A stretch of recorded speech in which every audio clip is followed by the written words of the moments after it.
bienvenidos aquí a Un Minuto en la Historia. Estamos con alguien súper espectacular, ¿sí? Con esta gran persona que aunque ustedes no lo crean, porque quizás no conocen mucho su historia, pero hoy la van a conocer. Está con nosotros la maravillosa Marsha Bella Rubin. Bienvenida, amiga hermosa. Hola, mucho gusto, pues a mí me da mucha alegría estar acá, pues lo que gusten, aquí estamos ahora.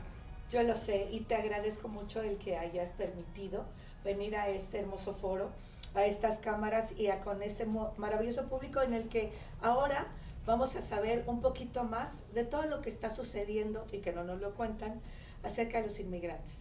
Pero antes de pasar a este maravilloso tema, que es un tema muy controversial, quiero preguntarte, Marsha, ¿en dónde nace Marsha? ¿En qué círculo social y en qué época? Bueno, pues yo nazco en el sureste mexicano. Fue una etapa, mi infancia fue una etapa muy feliz. No puedo negar que yo provengo de una familia pues estable, mis padres, mis hermanos, pero también una familia muy conservadora, como han sido las familias de aquellas épocas. Porque quiero decir que tengo más de medio siglo de vida, orgullosamente, y pues en el núcleo familiar tuve una infancia muy feliz, diferente a muchas personas que son mis pares. Que han vivido este proceso de trans. Sí, entonces mi vida en la infancia, yo recuerdo una infancia donde en vacaciones que nos daban, que eran 2 meses, que era verano, Sí, sí. era julio y agosto. Me acuerdo que mi papá trabajaba en gobierno federal y él viajaba mucho, viajaba por todo el país. Y entonces yo recuerdo que a los hermanos más menores, mi hermana, que ahora vive en Nueva York, nos decía, pues vénganse, vamos para que conozcan. Y nos llevaba a Playa del Carmen, nos llevaba pues a Paraíso Tabasco, a Puerto Escondido, y siempre nos explicaba, miren, esta es la playa, miren esto. Era una etapa muy bonita. Y a pesar de que estamos hablando de Tabasco, ¿no? Sí, claro. Entonces, porque recordemos que hay lugares muy conservadores, claro, como Puebla, Guerrero, Veracruz. Sí, en cada esquina hay una iglesia. Así es. Entonces, en esa etapa que yo recuerdo, mis padres, mi madre se dedicaba al hogar, sí, como la típica familia sí. de aquella época, y viajábamos. Entonces, desde muy pequeña edad, pues fui conociendo, y en ese sentido, yo recuerdo que no hubo una violencia. O sea, cuando tú decides saber que tú eres una mujer trans, en este caso eras una menor trans, ¿cómo lo tomó tu papá? Bueno, yo me acuerdo que cuando yo iba en el 3er año de primaria, yo recuerdo que de pronto mandan a llamar a mi mamá, la maestra, y le dice, venga, necesito hablar con usted.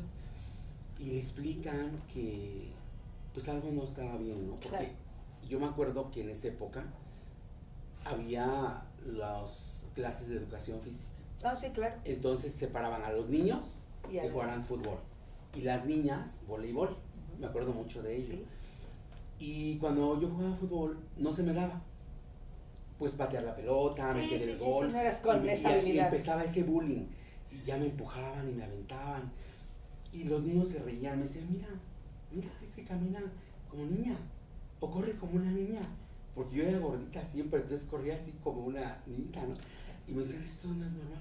Entonces yo no sabía qué era, o sea, yo pues era una persona que tenía... Eres un menor que así actuabas porque así eras. Así es. Y la gente no lo entendía que estaba sucediendo contigo. Y en ese sentido, yo decía, ¿por qué me agreden? ¿Por qué me atacan? ¿Por qué? O sea, ¿qué pasa en mí? ¿Qué hice yo mal? No sabía, así, ¿qué hice mal? Entonces yo no sabía qué estaba sucediendo. Y recuerdo mucho que mandaron a llamar a mi mamá y la doctora le dice, la maestra le dice algo a mi mamá cuando sale, me dice, vente, vámonos. Y yo siento que ahí mi madre y mi padre fueron los primeros que se dieron cuenta de la situación. Yo era una persona diversa y mi mamá nada más me dijo unas palabras: te quiero mucho, tienes que ser muy fuerte porque te vas a enfrentar a muchas situaciones difíciles en la vida, pero tú tienes que ser una persona muy, muy valiente y te va a ir muy bien. O sea, nunca seas débil. Me acuerdo de esas palabras. ¿Cuántos años tenías? Yo tenía, si iba en tercer año de primaria, pues sería 7 años. como 7 años. 7, 8 años. Estabas súper chiquito. Sí, y entonces cuando yo me empiezo a dar cuenta, cuando voy más en la escuela, en otros grados, yo digo, ay, cuando yo sea grande, me voy a ir de aquí. Yo no quiero vivir aquí, porque aquí me hacen mucho bullying. O sea, el bullying siempre ha existido, Me agreden, pero con me otras hacen palabras. menos, claro. Entonces yo decía, yo cuando crezca, porque ahí en provincia, pues nos educan muy bien. Tenemos como nuestras raíces muy conservadoras, pero dicen, tienes que respetar a tus padres, no meterte vicios, acabar tu escuela, acabar tu primaria, tu secundaria, una carrera. Y si no quieres una carrera, poner un negocio. O sea, eso es lo que nos inculcan desde nuestra niñez. Claro, claro. Entonces El siempre, deber ser para ellos. sí, crecí con esa mentalidad, con esa idea, con esos consejos. Y decía, mientras tú estés en la casa, tienes que respetar las reglas de la casa. Y cuando ya cumplas la mayoría de edad, entonces ya podrías entonces ser un poco más libre. Como Esas nos son las decían. ideas, sí, los decían en aquellos años. Cuando Pero crezcas, eso fue, sí, haz de hazlo. tu vida un papalote y de tu cola un parque de diversiones. Sí. Entonces yo dije, pues cuando cumpla mis 18 años, yo me voy a ir de aquí. Claro. Y ya no voy a regresar jamás. Y sin darme cuenta, así fue. Así fue. Cuando yo cumplí la mayoría de edad, un poquito antes, yo... Que ya sabías perfectamente quién eras, Así es. qué querías y hacia dónde ibas. Tenía dos opciones. Quedarme allá en el núcleo familiar, vivir cómodamente con con el privilegio familiar, porque teníamos casa, éramos una familia estable, cómodamente estable. Entonces dije, tenía dos opciones, quedarme en el confort familiar, pero Y no aceptar quién eras. y no aceptar quién era, iba a vivir una vida reprimida, una vida frustrada. Y yo desde mi corta edad siempre sabía lo que quería. Y dije, no, yo no voy a poder tener aquí una vida libre. No voy a ser yo. No voy a ser yo. Y entonces cuando hubo la oportunidad, migro. ¿Cuántos años tenías? La primera vez que salí, tenía 14 años. Entonces... ¿Hubo algún problema con la Sí. iglesia? ¿Eres católico? Sí, soy católica. católica? Mi padre murió de un derrame, de un paro cardiorrespiratorio, Okay. a causa de un derrame cerebral. Y en esa época a él le gustaba mucho comprar propiedades. Y sus medios hermanos, mis tíos, nos quitan 36 terrenos ¿Caches? y nos dejan en la vil calle. ¿Por? Pues porque ellos dijeron, murió mi hermano, pues estos terrenos son de nosotros. Pero no, mi padre había comprado para nosotros. Porque dijo, pero en aquellos años no se podía como ahora. No había un papelito que designara para cada quien ese terreno. Así es, actualmente hay una ley que dice el padre compra para su hijo. Ajá. Hace años no. Que es el heredero absoluto. Hace años no, y además éramos menores de edad. Oh. Solo a mi mamá se le queda la casa donde vivíamos. Bueno, nada más faltaba que la sacaran Que de en ahí. provincia es como una manzana, ¿no? Son grandes, enormes. Y recuerdo mucho que cuando mis tíos se quedan con estas propiedades, mis hermanos mayores migran y se van a Estados Unidos, con otros tíos que ya estaban ahí. Mis hermanos se van a Los Ángeles, otros a Chicago, como migrantes, como braceros, que antes eran que ofrecían los brazos para trabajar. Por eso se les llaman braceros. Entonces yo digo, ¿yo qué hago aquí? Yo también me voy. Me voy a la Ciudad de México, estoy un tiempo, y de ahí me voy a Tijuana, y me encuentro con mis hermanos, porque ellos me decían, si te vienes a Tijuana, vamos por ti. O sea, había manera. A tus 14 años. Sí, y entonces llego a la Ciudad de México, migro, y dije, voy a migrar a un lugar libre de estigma y discriminación, donde pueda desarrollarme plenamente y ser yo. Y ya desde esa edad tenía muy firmes mis convicciones. Ya lo tú, que yo quería. Lo que tu mamá te dijo, el de Sí. tú debes seguir tus sueños y quién eres y nadie te va a quitar eso. Así es, y ser una persona Bueno. valiente, nunca ser débil. Y eso siempre me acuerdo, en algunas etapas de la vida que de pronto uno va enfrentando, me acuerdo mucho de eso. Y por un lado me da mucha fuerza. Entonces llego a la Ciudad de México, trato de buscar trabajo, se me hizo muy fácil. Ya yo llego, me pongo a trabajar y ya. Sí. Dinero y ahorro 6 meses y continúo mi camino. Estamos hablando de hace 40 años. Sí, y entonces llego y me empiezo a buscar trabajo. Llego en Buenavista, llego en tren porque era como lo más económico. Llego en tren, había trenes en el país. Llegamos por Puebla, Córdoba, Veracruz y llego a Buenavista y empiezo a buscar opciones. Traía, me acuerdo, un reloj que me habían regalado por buenas calificaciones. Citizen traía un Walkman que se ponía un cassette, Walkman, claro. se ponía un cassette y traía una medallita de oro. Entonces llego y empiezo a buscar un lugar de trabajo y no se me daba. O sea, no me lo daban. Claro. Busqué, que una rosticería, que una papelería, porque no había internet. Entonces, vengo por el anuncio. Antes comprabas el periodiquito sí, y veías tu zona a ver qué chambas había. Antes Entonces, se hacía así. Sí, así era. Entonces, yo veía las cartulinas donde solicitaban personal y me decían no, pero me veían y me decían, no, es que ya está ocupado.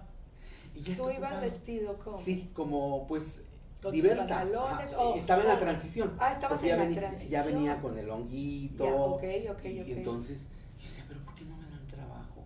¿Por qué? O sea, yo empecé a descubrir que algo no estaba bien. Claro. Y en ese inter, en un parque me encuentro a unas chicas trans que antes le decían vestidas. Antes les decían vestidas. Y me dicen, ¿quién eres? ¿Qué haces aquí? Y le digo, no, pues te ando buscando trabajo. Todas dicen lo mismo, siempre es lo mismo. Nada más te decimos una cosa, si mañana te volvemos a ver aquí, no respondemos. Entre 4 te vamos a golpear. Porque esta área es de nosotras, aquí no puedes trabajar. Le digo, no, yo ando buscando de los anuncios de trabajo. Exacto. O sea, mi mente era tan inocente en esa época. Claro. Y le digo, y me dice, no, pero no, ya te dijimos, te volvemos a ver. Y no respondemos. Y ya de repente, pues yo por ahí me instalé en un lugar económico. ¿No traías nada de Nada, dinero? sí. O sea, lo poco que traía, si traía algo, me instalé. Me acuerdo mucho que me instalé en un lugar, en un hotelito muy cercano, ahí a la Plaza Buenavista. Sí. Y costaba 50 pesos. En ese entonces, sí, era el más barato, porque los otros eran de 200. Claro. Entonces me dicen, yo dije, ¿cuál es el más económico? No, pues ese. Pues voy. Y ya me instalé, y no me querían aceptar porque era menor. O sea, no me querían dar la habitación. Claro. Dije, señor, por favor, le ruego, ¿dónde voy a quedar? Porque veía que se empezaba a oscurecer y me angustiaba. Y ahí creo que te diste cuenta de la diferencia de lo que es Tabasco a la diferencia que es la Ciudad de México. Así es. Entonces llego y por fin de tanto suplicarle, me dijo, ¿pero se va a portar bien? Le digo, sí, está bien, va a quedar a prueba. 3 días y me quedo, pago y pues me empiezan a perseguir las personas que estaban por ahí, que no me querían ver por ahí cerca. Sí, las que estaban en la plaza.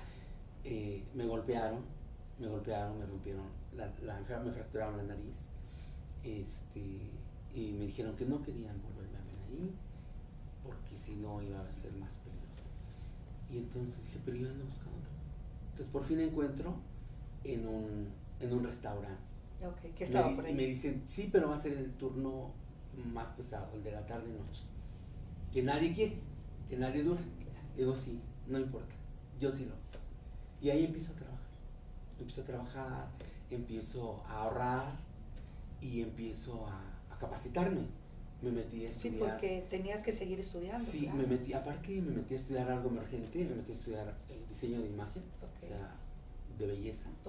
Y el curso eran 2 años y lo hice, era tanta mi hambre de aprender y para salir de todo eso, y lo hago en 9 meses. Y a los 6 meses inauguro mi primer negocio. Que era una estética. O sea, dije, sí, entonces yo dije, si no me dan empleo, yo voy a fundar mi propia fuente de empleo. Claro. Y entonces lo logré. Muy sencilla, en un local chiquito, muy pequeño. Pero era tuyo. Era mi negocio.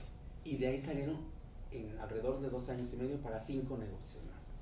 Y abrí más sucursales y di empleo a más personas. Porque aparte eres luchona. Sí. Entonces, o sea, no nada más lo pusiste, sino que trabajaste para que siguiera más todavía tu cadena. De la escuela instituto donde estudié, yo iba y decía, ¿quién es la alumna que está más preparada, la que ya está lista para trabajar?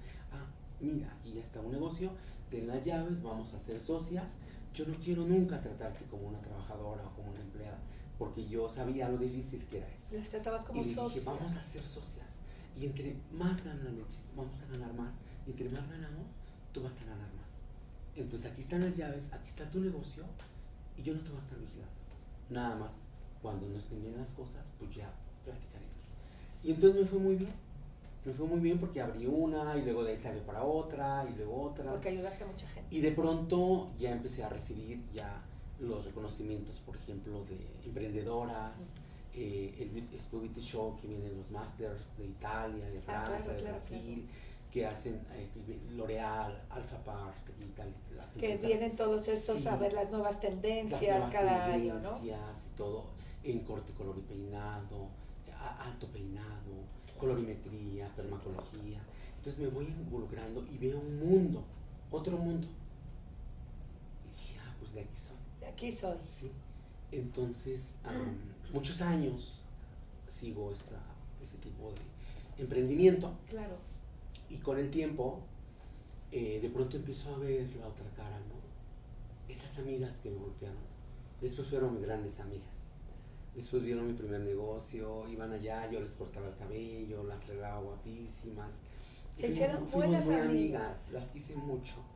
Y recuerdo mucho porque fueron muriendo.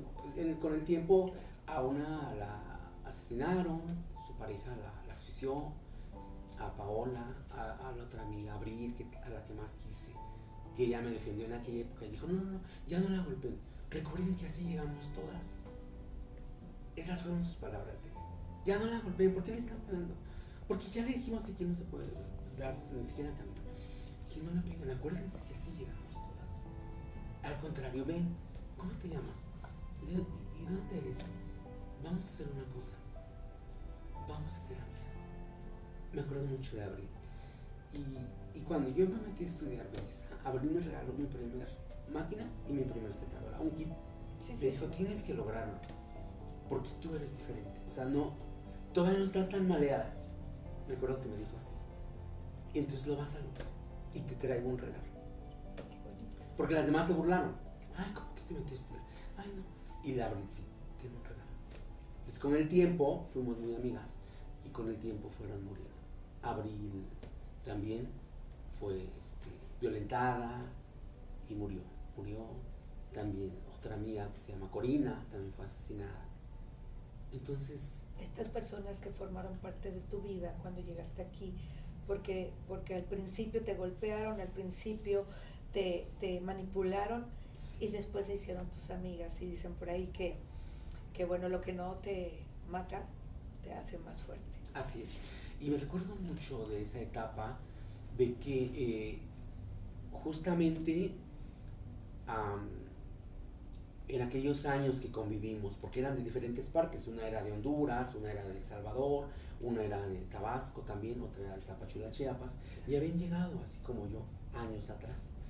Entonces con el tiempo entendí que ellas defendían como su espacio, ¿no?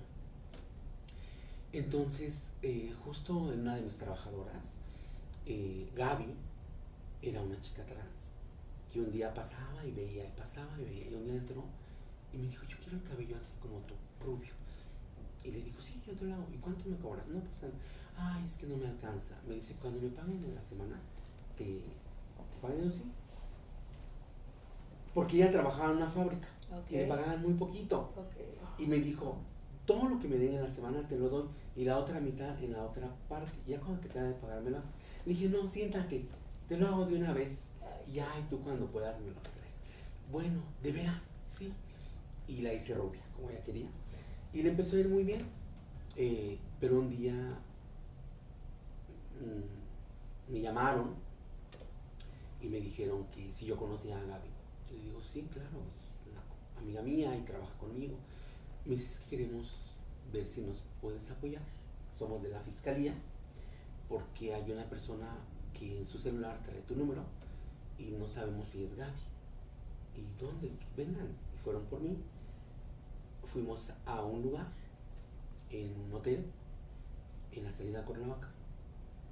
Y Gaby, cuando me dijeron, ay, antes de que entremos, queremos decirte que algo fuerte y apóyanos para saber si ella es Gaby. Y abren la puerta y veo donde está la televisión que Gaby estaba amarrada y fue asfixiada con una sábana y amarrada ahí. Entonces el impacto fue muy fuerte y sí era Gaby. Entonces le llamo a su familia, a su hermano, a su hermana. Ella era de Tehuacán, por la Cañada, por la zona entre Tehuacán y Oaxaca. Y les digo, oye, Gaby murió, necesito que vengan para que recibir el cuerpo. Claro. Y me dicen, Gaby quiso esa vida, nosotros no tenemos tiempo ni dinero para ir. Pero es que si no vienen se va a la fosa común. Y me dicen, no nos importa. Y va, y me colgaron. Y le llamo a la hermana, oye, ven, Gaby, necesitan recibir el cuerpo. Son su familia directa, que eran las condiciones para recibir el cuerpo. Y me dice, no tenemos tiempo. ¿Y ella quiso esa vida? No nos importa que se vaya a la fosa común. Me dolió mucho y fui a la fiscalía, fui al CEMEFO para que me dieran el cuerpo. Y yo darle la sepultura, ¿no? Claro, funeral y todo. Claro. Hablé con Patti, a una amiga mía que es dueña de una funeraria. Le dije, Patti, necesito un paquete porque Gaby no se puede ir a la fosa común. Y me decía Patti, sí, adelante. Pero cuando yo voy por el cuerpo no me lo quieren dar. Me dicen, no, porque tú no eres familia directa. Claro. Y dije, pero tienen que dármelo, su familia no quiere, no se hacen responsables. Y me dicen, no, se va a ir a la fosa común. Entonces empiezo una lucha legal y empiezo a cerrar las calles, empiezo a protestar, empiezo a manifestarme, y después de manifestarme callejeramente, fue cuando me dan el cuerpo, muchos días después. Claro. Y fue cuando a Gaby la sepultamos en un funeral, un panteón que está por la salida a Puebla. Ahí Gaby está ahí. No se fue, nunca permití que se fuera a la fosa común. Y ahí está en paz, tranquila. Pero a partir de ahí yo empiezo una lucha. Claro. Te diste cuenta el cómo te van a hacer caso. Que no podíamos permitir que se violentaran nuestros derechos. Claro. Que nunca más alguien tenía que irse a la fosa común. O sea, y es cuando yo empiezo esa lucha, y yo siento que mi lucha inicia desde que salgo, desde mi núcleo familiar, desde mi adolescencia, pero se empieza a plasmar cuando nos violentan, como el caso de Gaby. Y dije, ¿cuántas Gabys se han ido a la fosa común? Muchas. Entonces no... Si bien les va. Así es, no lo vamos a permitir. Y entonces empiezo a ver que muchas se enferman, como las otras compañeras. Claro. Abril, que fue asesinada, Paola, que la asfixió su pareja, Corina, que le dieron 6 balazos. Entonces eso me empieza a doler mucho, ¿sí? Y entonces empiezo a sentir que ellas son parte de mi familia por elección, ¿sí? Entonces dije, yo no voy a permitir esto, no lo voy a permitir. Y empiezo a protestar. Después ya surge, más cercano a la fecha, esas protestas, como cuando empezamos conjunto con otros aliados y aliadas. Ok, ¿y qué fecha es más o menos en donde te empiezas a unir con otras personas, con tu misma lucha? Bueno, surge también, me tocó una etapa en la que pues andar así como ando hoy, maquillada, con pestañas, era para las autoridades, claro. Era considerado pues un delito y eran faltas a la moral. Así lo tenían tipificado. Entonces nos veían los patrulleros, los granaderos, y iban tras de nosotros. Y andaban las patrullas que decíamos, ahí viene la camioneta de gobernación. Porque los mismos vecinos o personas nos hacían la llamada como si fuéramos las peores delincuentes del mundo. Y entonces llegaban, nos sometían y nos subían, nos aventaban así violentamente a la camioneta y iban por más. Y luego nos llevaban a los separos. Pero ahora, ¿cuál era el delito? Pues para la sociedad conservadora de aquella época era faltas a la moral. O sea, ahora sabemos que no hay ningún delito que perseguir. Faltas. Sí, para ellos. Faltas a la moral, como van los chavos a las discotecas que casi no traen ropa. Que son faltas a la moral. Entonces nos llevaban y nos encerraban en los separos. A mí me tocó ir al torito, que le llamábamos. Oh, sí. El torito de años, que era violento. Sí, sí, sí. A Topacio. En Topacio, sí. También Sí, me en el encerraron centro. muchas veces. Sí. Y también en las alcaldías donde anduviéramos. En Coyoacán, porque andaba yo por Xotepingo. Que eran los que le Ciudad llamaban Jardín, los separos. Los separos, ajá. Pero de ahí nos mandaban al peor sótano. O sea, a la peor celda. A la mazmorra, Sí, casi casi. Sí, y decíamos, ¿pero por qué ahí? Y decían, porque ustedes son ingobernables. Con ustedes no se puede. O sea, dentro del acrónimo LGBTIQ+, o sea, que estamos las lesbianas, las gays, Sí, sí, sí, sí, las toda la no binarias diversidad. y las trans. Sí. Ellos decían, es que ustedes son las peores, las ingobernables. Y hoy que ha pasado el tiempo, yo le decía a ellos, no somos las ingobernables, somos las indomables. Exacto. Porque nunca nos vamos a dejar que nos violenten nuestros derechos. Pero yo era muy joven, ¿no? Y hoy que pasó el tiempo, digo, ¿cómo me atreví? O sea, de pronto me pongo a pensar, ¿hasta dónde me expuse? Porque ahí los policías de la época nos reprimían. Y buscaban chivos expiatorios. Sí. Y decían, pues tal vez podemos ser que sea la culpable de lo que estábamos buscando. Del que violó a fulanito, del que le robó a Robó a sotanito. talado, a veces por robar o por extraer una medicina, ya las llevaban al reclusorio directamente, violentándole todos sus derechos. Entonces a mí me tocó ver mucho a varias compañeras que llegaron a estar, porque estaban alcoholizadas o tomadas, salían de la disco, y como se oponían a que las detuvieran o se ponían rebeldes,